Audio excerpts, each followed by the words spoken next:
Chers téléspectateurs, bienvenue dans cette autre édition de Digitech. Le sommet étant une denrée extrêmement précieuse, il convient de se doter des meilleurs recouverts pour la déguster. L'un des plus importants est le matelas. Mais qui parle de matelas parle forcément des oreillers à côté. Nous sommes donc rendus dans une usine implantée au Cameroun, à Douala, qui est passée maître dans l'art de fabriquer des matelas de diverses natures. Quel est donc le processus de fabrication de ces derniers? Ensemble, allons le découvrir.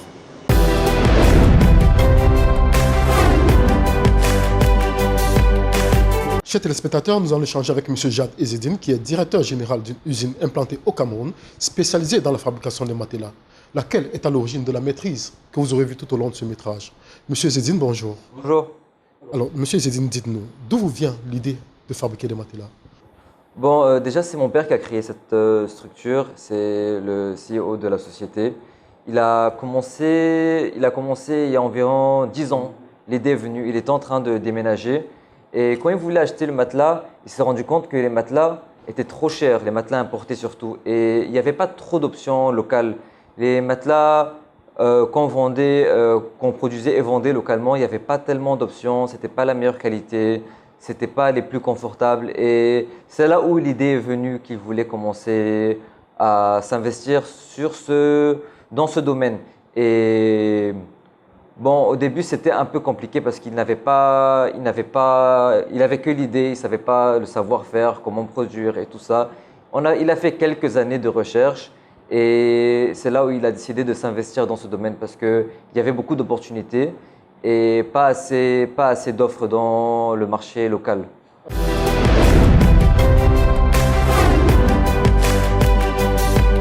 Le processus de préparation en vue d'obtenir une mousse devant être utilisée comme telle ou comme matelas est tel que, après les tests au laboratoire, les différents produits sont aspirés de l'extérieur vers l'intérieur, notamment le polyol, encore appelé polyalcool, et le TDI, au travers des canalisations.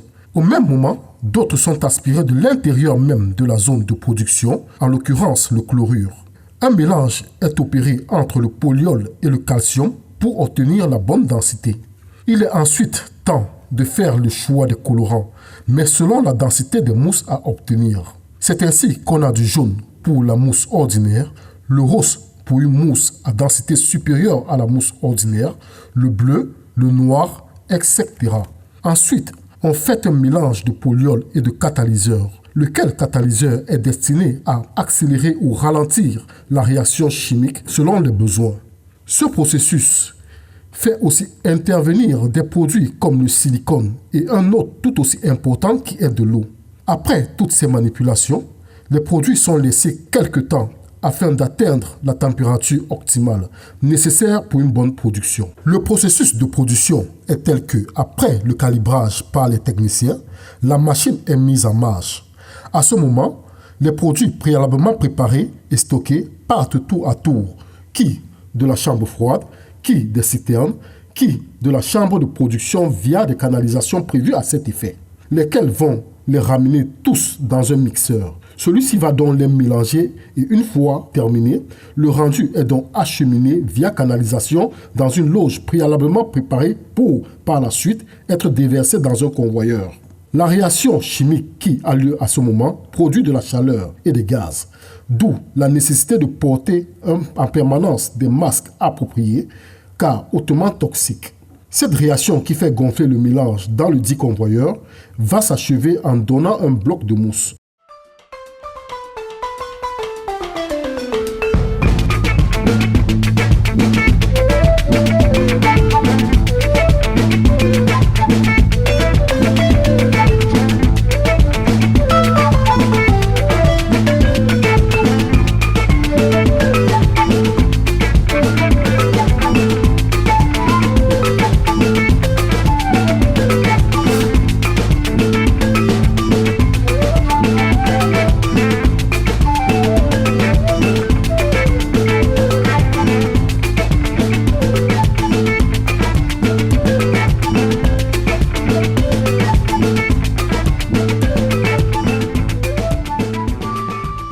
Le processus de découpage qui intervient juste après la production est tel que les blocs de mousse préalablement stockés vont être amenés dans l'atelier de découpage. Celui-ci contient des machines nécessaires au découpage spécifique de chaque mousse selon sa taille et sa qualité. Pour les mousses de volume important, il y a cette machine calibrée par un technicien habilité qui fait la découpe. Par ailleurs, les résidus qui ne répondent pas au dimensionnement standard sont collectés et amenés dans une autre machine de découpe qui, cette fois, vont procéder à un découpage correspondant à des mousses pour oreiller.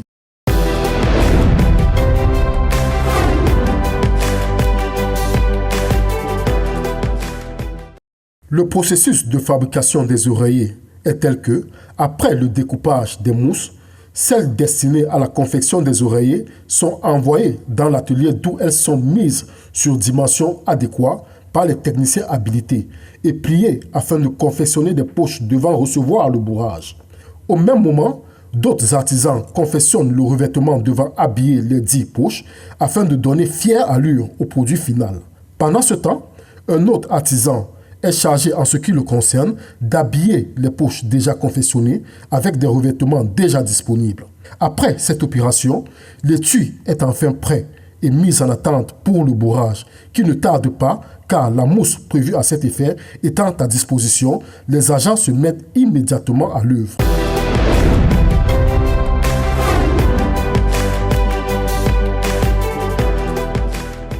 Ah d'accord, mais dites-nous, d'où vous viennent les matières premières? Nous importons nos matières premières de plusieurs pays, en Europe et en Chine principalement. Il y a des matières chimiques et d'autres matières qui viennent d'Europe comme les tissus, les rubans et tout type d'accessoires qui vient avec les matelas.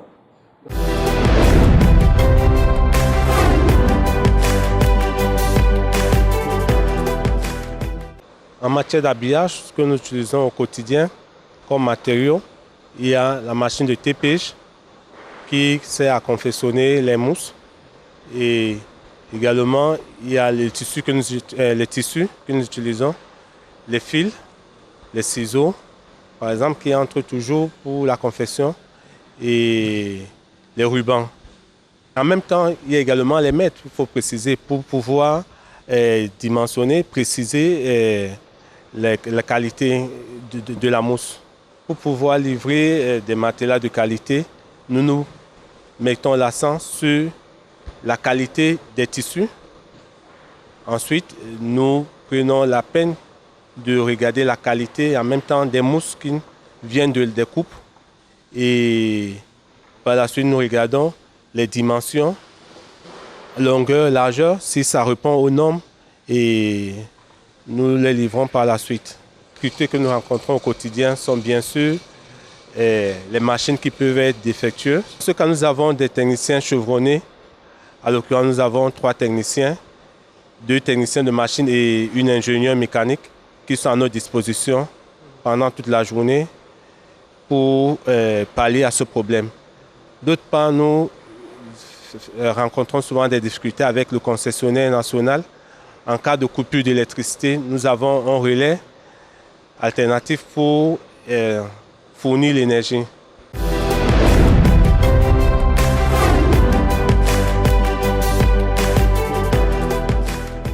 D'accord, mais dis-nous, quels sont les principaux marchés que vous servez? Bon, nous, on vend 95%, c'est pour le marché local. Et nous vendons principalement à des grossistes, des revendeurs.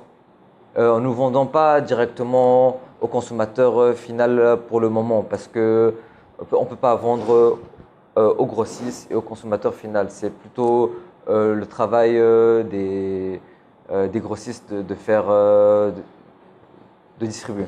Monsieur Ezzedine, quelle place accordez-vous à l'innovation dans votre métier? Bon, l'innovation, c'est venu graduellement. Au début, quand je venais d'arriver, j'ai travaillé avec les produits que j'ai trouvés, avec la qualité qui était présente chez nous. Et j'avais remarqué que c'était la même chose que je trouvais chez le concurrent. Donc, toute la vision qu'on avait, elle était restreinte parce qu'on faisait que reproduire ce qu'il y avait sur le marché. Et c'est là où j'ai commencé à créer des nouvelles mousses, des nouvelles formules, des nouvelles densités et se concentrer plus sur le confort et en même temps sur la durabilité du matelas. Et on avait par exemple des mousses qui étaient très dures alors qu'elles étaient de faible densité. Ça rendait la mousse craquante ou douce. Et on faisait beaucoup de recherches. On a 2 chimistes dans cette société et on a fait beaucoup de recherches avant d'arriver avec la gamme qu'on a actuellement. C'était pas du tout facile, mais maintenant on a une gamme complète, des produits nouveaux, des produits de meilleure qualité, pratiquement les meilleurs sur le marché.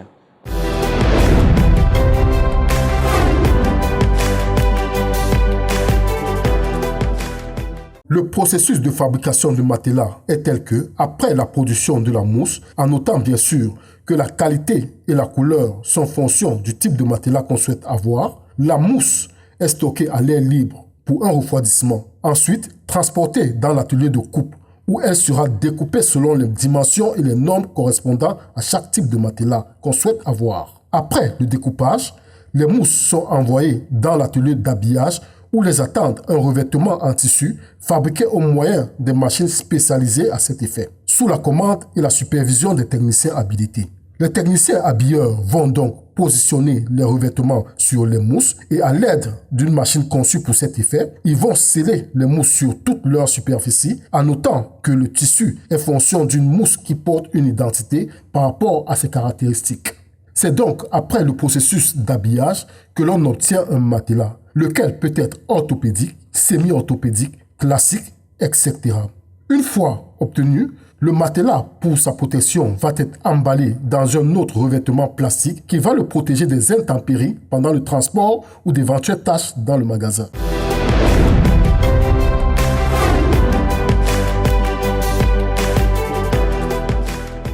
Alors dites-nous donc, sans trahir vos secrets, quels sont vos atouts pour effectivement vous démarquer de vos concurrents? Bon, nous avons des produits de très haute qualité. On se concentre pas trop sur le prix. Bon, nos prix sont plus ou moins élevés par rapport au marché, mais nous respectons les densités, la qualité. S'il y a une mauvaise production, on ne la vend pas. S'il y a des retours clients, on analyse directement d'où vient le problème pour savoir s'il y a un problème dans certaines productions, comment on fait pour améliorer. Donc à chaque fois, on est en train d'améliorer. On reste jamais sur place. Et c'est ce qui fait notre force ici. Alors, dis-nous, des difficultés techniques au quotidien? Bon, nous avons juste des coupures d'électricité énormes et ça élève nos coûts de production parce qu'il y a le groupe qui est allumé peut-être 4-5 heures par jour. Et ça nous coûte beaucoup en termes d'entretien et tout ça. Et il y a aussi l'eau. De temps en temps, il y a des coupures. D'eau. Et bon, on est obligé d'acheter de l'eau chez des revendeurs secondaires. Et c'est pas très évident de travailler dans des conditions pareilles. Et des difficultés administratives, c'est-à-dire peut-être avec la tutelle, l'État ou... Bon, avec l'État, nous n'avons pas réellement de difficultés administratives parce que nous respectons tous les normes à respecter, sauf que il faut qu'il y ait un appui sur les matelas importés. Il y a 2 types de matelas importés. Il y a des matelas qui viennent des pays voisins, du Nigeria, du Nigeria principalement, mais ils n'offrent pas la même qualité que nous avons. Et il y a aussi des matelas de brocante, donc des matelas utilisés qui viennent d'Europe en général. C'est des matelas rejetés par les autres et récupérés et envoyés chez nous. Et ils sont vendus comme des matelas de meilleure qualité pour des prix moins chers. Sauf que ces matelas sont déjà usés, c'est pas bien pour la santé, il y a plein de puces et plein d'asticots. En tout cas, c'est pas des matelas qui doivent se revendre sur le marché camerounais. C'est mieux de concurrencer avec des produits qui sont au moins de bonne qualité.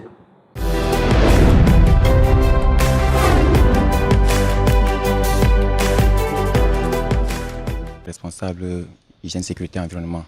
Déjà, nous pouvons vous dire que nous déployons dans la sensibilisation des employés sur les mesures d'hygiène, de sécurité et de protection environnementale. Nous déployons pour des formations concernant la méthodologie et puis les normes, le respect des normes environnementales aussi. Je dirais que déjà nous commençons par une formation d'une équipe qui est sur place, l'unité chargée à l'intervention et à l'évacuation en cas d'incident. Nous apportons déjà les premiers secours parce que nous avons des formations que nous suivons à cet endroit. Les premiers secours, dès qu'on intervient à partir des premiers secours, on peut juger la gravité. Et si le cas est un peu grave, on se refait à un hôpital de la place avec qui nous travaillons. Nous nous rassurons toujours pour que nos malades, pour que nos patients soient pris en charge parce que nous avons un suivi. Après le travail effectué, nous avons également un registre de sécurité et d'incendie ainsi que d'accidents dans lequel nous consignons toutes les informations et nous travaillons en collaboration avec les descentes des inspecteurs conjointement quand ils sont là. Nous ne manquons pas d'être accompagnés par eux, ils nous accompagnent dans la faisabilité, ils nous donnent des recommandations et des mesures à prendre. Donc nous avons carrément un suivi avec eux chaque 6 mois. Nous dirons plus ou moins moins de 5%. Moins de 5%. Nous prenons vraiment les mesures préventives pour que ça n'arrive pas, de par une sensibilisation. Bonjour, moi c'est le pompier Bissek Alex, pompier professionnel de la société anti-incendie. En matière de sécurité incendie, tout le dispositif est déjà pris, à savoir les REA, les appareils extincteurs portatifs comme sur roue. Et nous sommes en train d'avoir une amélioration aussi en voulant installer les boules incendie. Les boules incendie, l'incendie peut se passer après qu'on soit parti à la maison, qui est peut-être un départ de feu. Avec une forte chaleur, ces boules vont exploser et vont travailler comme des appareils extincteurs.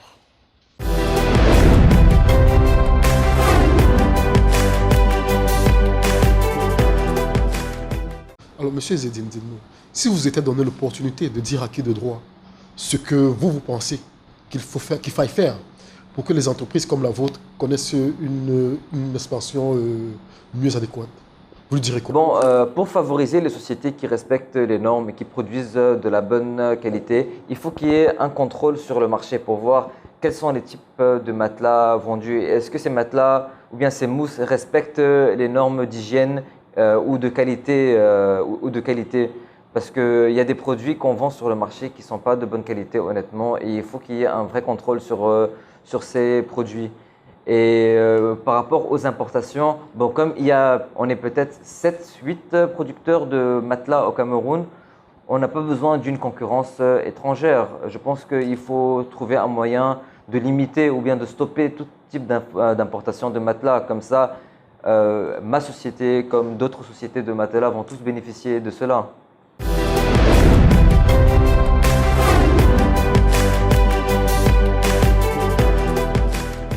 L'importance du sommeil est capital parce qu'on sait que si vous passez 11 jours sans dormir de manière absolue, vous décédez, vous mourrez. La vie est donc liée au sommeil. Mais en plus de cela, pour avoir une bonne qualité de l'éveil, il faut un bon sommeil. C'est-à-dire que si nous sommes bien éveillés, nous marchons dans les rues, nous conduisons les voitures, nous étudions, c'est parce que nous dormons. Parce que la qualité de l'éveil lui-même est lié au sommeil, la qualité du sommeil. Mais il n'y a pas que l'éveil, il y a l'humeur. Si nous ne dormons pas, nous finissons par avoir des troubles de l'humeur, l'anxiété, la dépression, même des troubles psychiatriques comme des agitations psychomotrices, des choses comme ça. Mais il en va aussi des hormones. Vous savez que pratiquement toutes les hormones se sécrètent dans la nuit et dans le sommeil. Vous savez que c'est dans la nuit que l'enfant grandit, et à 3 heures du matin. Donc, il y a une seule hormone qui se sécrète au petit matin, au moment où nous commençons à nous réveiller, c'est la cortisone, parce que c'est l'hormone anti-stress. Donc, à partir du moment où on se réveille, on va affronter la vie. Donc, il faut que nous ayons cette hormone pour faire face aux incertitudes, au stress de la vie, etc. Voilà. Le sommeil détermine aussi la division cellulaire. C'est l'horloge de sommeil qui va déterminer aussi l'horloge périphérique qui fait la division cellulaire. Donc, les gens qui dorment mal, qui dorment peu, sont plus exposés que d'autres à développer des cancers du côlon chez l'homme et du sein ou du col de l'utérus chez la femme. Ok? Donc, il y a également la mémoire. Si vous ne dormez pas suffisamment, vous allez avoir tendance à tout oublier. C'est-à-dire les capacités cognitives. Capacité cognitive, c'est la vigilance, c'est l'attention, c'est la concentration, c'est la mémoire et les capacités d'apprentissage. Le sommeil aussi va dépendre de notre niveau d'intelligence, c'est-à-dire la capacité à analyser les choses, à faire diviser les phénomènes en phénomènes plus petits, à lier ces phénomènes petits et avec les grands. C'est ça l'intelligence. Ok? Donc, le sommeil a beaucoup d'importance. Alors, les conditions à réunir, d'abord la température. La bonne température pour dormir, c'est entre 20 et 22 degrés. Et par rapport à ça, notre environnement en Afrique tropicale n'est pas très favorable. Le silence. On ne dort pas dans le bruit. Or, nos quartiers sont souvent bruyants la nuit. Et il faut éviter aussi de prendre des psychostimulants à l'approche du sommeil, c'est-à-dire le café, le thé, la cola, etc., la vitamine C, etc. Le sport peut également être très important. Il faut aussi apprendre à se lever la nuit pour aller aux toilettes. On ne se lève pas n'importe comment pour préserver le sommeil. Il ne faut pas allumer quand on va aux toilettes la nuit. Il faut aller à l'aveugle et revenir à l'aveugle. Voilà les conditions, mais il y a aussi des conditions j'allais dire psychologique. Hein. Il y a tout un rituel d'endormissement. Quand le sommeil approche, il faut un rituel d'endormissement qui peut être fait d'une musique douce, de la lecture, de bonnes émissions de télévision, une belle ambiance familiale, des causeries avec des enfants, des petits-enfants. Tout ça, ça participe du rituel d'endormissement et ça participe du bon sommeil. Maintenant, quelle est l'importance du matelas? Bon, alors, ça dépend des personnes. Il y a des gens qui ont un sommeil profond, même si c'est par terre, ils vont dormir. Ouais. Bon, maintenant, pour le commun des mortels, le matelas peut avoir un rôle important par rapport au confort du sommeil, parce que le sommeil a besoin aussi qu'on soit dans un certain confort. Il faut éviter les matelas qui font du bruit, quand on se retourne, parce que ce bruit-là va gêner le sommeil. Mais il faut aussi un matelas qui a très peu de ressort ou pas de ressort, qui est assez dur, et un matelas qui ne se plie pas facilement, c'est-à-dire que le bassin qui pèse lourd ne doit pas être trop bas par rapport à la poitrine et à la tête. Il faut un matelas assez rigide pour que le corps soit à l'horizontale. Voilà donc voilà les conditions pour un matelas, mais aussi pour un lit en général, parce qu'avant, quand nous on grandissait, on avait des lits en fer, et c'était des lits qui faisaient beaucoup de bruit. Alors aujourd'hui, on dort sur des lits en bois massif, et ces lits-là sont des lits silencieux, et c'est très important. On peut donc avoir un meilleur sommeil sur des lits en bois massif qui sont plus silencieux. Mais il n'y a pas que ça, il y a aussi même la couleur des draps. Bon, alors là, je parle pour les insomniaques, ceux qui ont litige avec leur sommeil. Il faut éviter des couleurs vives. Il faut préférer des couleurs, d'abord des couleurs uniques pour les draps et même pour les rideaux, des couleurs uniques.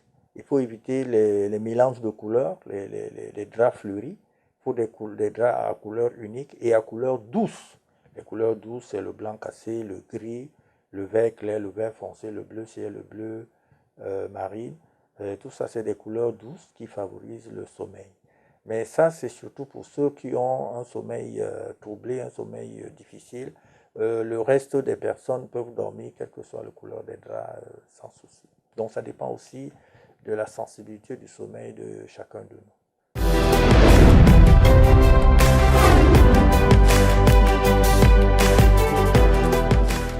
Après fabrication des mousses, matelas, oreillers, tout est stocké dans un entrepôt prévu à cet effet. Le protocole de stockage prévoyant que les articles soient rangés par nature, taille et épaisseur. Ceci pour faciliter la gestion des stocks. Le processus de livraison est tel que les mousses devant être livrées sont disposées à l'extérieur, puis emballées au moyen des poches en plastique afin de les protéger contre toute tache et intempéries éventuelles durant le voyage. Avant de les mettre dans des camions, Les mousses, au moyen d'une presseuse, sont pressées afin d'augmenter la capacité de réception des camions devant les transporter. Il est à noter qu'elles reprendront leur forme initiale à la livraison. Les matelas, par contre, sont livrés en l'état.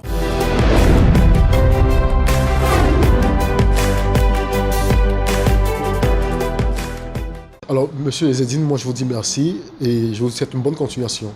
Merci beaucoup et bonne journée. Chers téléspectateurs, c'est ici que prend fin cette autre édition de Digitech. Quant à moi, je vous dis à la prochaine, mais surtout restez scotchés sur les antennes de Spectrum TV.